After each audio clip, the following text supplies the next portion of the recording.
So, ayun na nga guys, no, andito na naman tayo. So, andito nga pala yung business natin, no.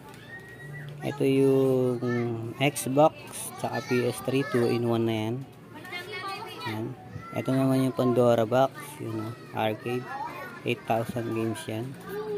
At ano naman sa loob yung ating computer shop. Yan. 9 yan, 9 unit yan. Ayan, maglalaro sila.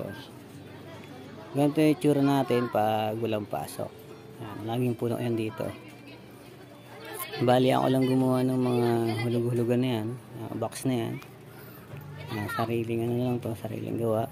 Kasi ito yung baryahan natin. Yan, 5 piso, 5 piso for 20 minutes. Dito sa Xbox natin, pwede sila maglaro ng Xbox, tapos pwede nila gawing PS3 yan.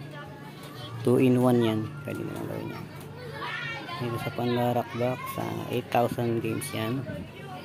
Kasi ginawa ko na lang din ang hulugan. Ayan.